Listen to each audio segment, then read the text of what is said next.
Ben Rolland Igbakpa. I represent Ethiopia East, Ethiopia West, and by the special grace of God, we are from Delta State.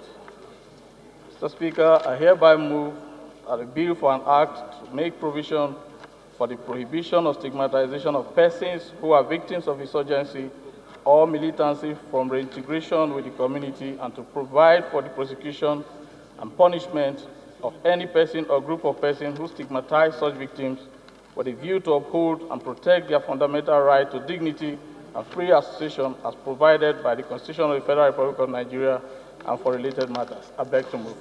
I hereby stand to second the motion as moved by my neighbor who stays very close to me. Yes, now. This is for the common man.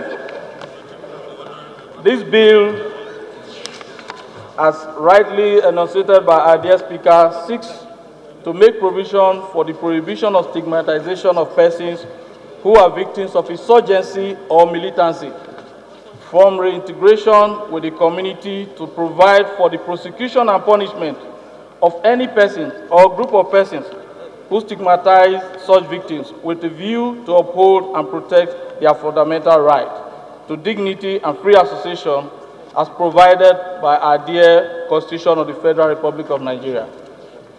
Let me state in retrospect that the Boko Haram insurgency in the northeastern part of Nigeria has exacerbated development challenges in a region that is already regarded as the least developed region in the country in terms of human and infrastructural development.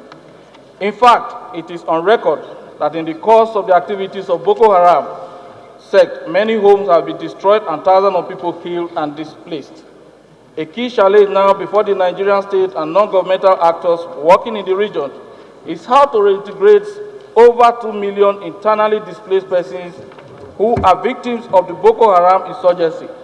However, there are numerous challenges to the process of reintegration. The lack of initiatives to address stigmatization of insurgency or militancy victim is a major constraint that reflects more widely upon the impact of the insurgency on the human development in the country. Stigma, which refers to the process by which a group of individuals is labeled as socially undesirable, and these individuals are devalued due to the attributes or behaviors that are societally deemed as deeply discrediting, is a damaging social phenomenon, discriminatory, and a gross violation of the age-long fundamental rights of citizens of this country. Mr. Speaker, the human right makes it illegal to discriminate on a wide range of grounds, including association. In fact, the right to freedom from discrimination is internationally recognized a human right. The right to freedom from discrimination is particularly relevant for groups that have historically discriminated against vulnerable groups.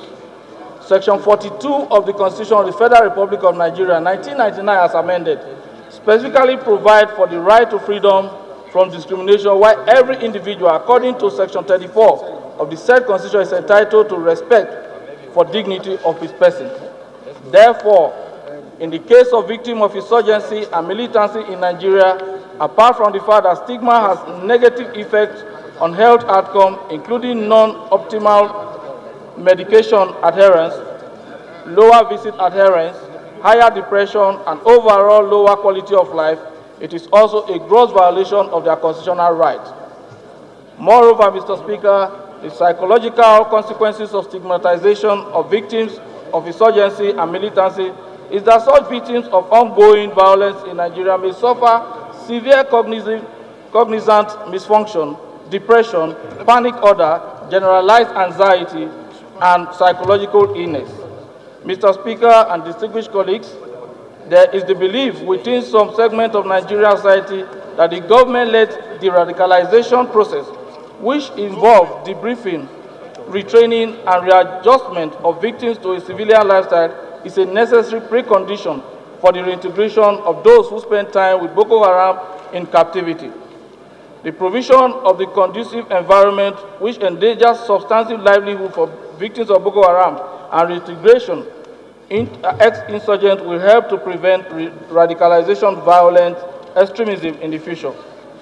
This bill has painstakingly noted the challenges and effect of stigmatization of persons who are victims of insurgency or militancy from reintegration with the community, and it holds other provision for 1.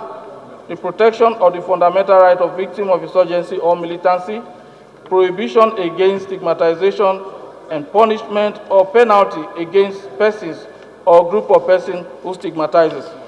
Mr. Speaker, in view of the above, I want to appeal, because not too long ago, Mr. Speaker, a young man from Benue State, a youth corper, a potential leader, was kidnapped. He stayed with Boko Haram for some time, and even when the church that sent them on errand decided to go for negotiation with some non-governmental organization, when they got there, the young man refused to come home because he felt that he had no society to go back to. He decided to stay with Boko Haram, that he has changed his religion, he has changed his mindset, because coming home, he cannot fit in because people are going to laugh at him. Again, we have issues that has to do with even point of order. It's not sectional. It's not a sectional barrier. It's a victim of war barrier. And you can come from any section of the country. You can come from any section of the country as a victim of insurgency. 2, Section 15 is not justiciable. So it's just there, I'm sorry to say, for the sake of being there. It's not justiciable, you cannot go to court on it if you are discriminated against. So his bill is actually, if at all Section 15 is applicable, his bill is actually giving it teeth. You are ruled out of order.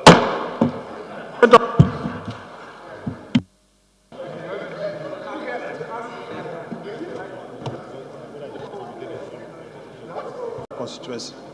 My point of order is Section 34 of the Constitution.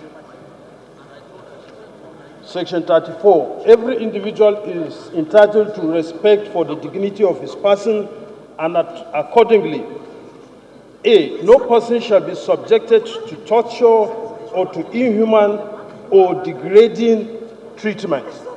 Any stigmatization is a degrading treatment, and this thing has been adequately provided here. That's my submission, Speaker.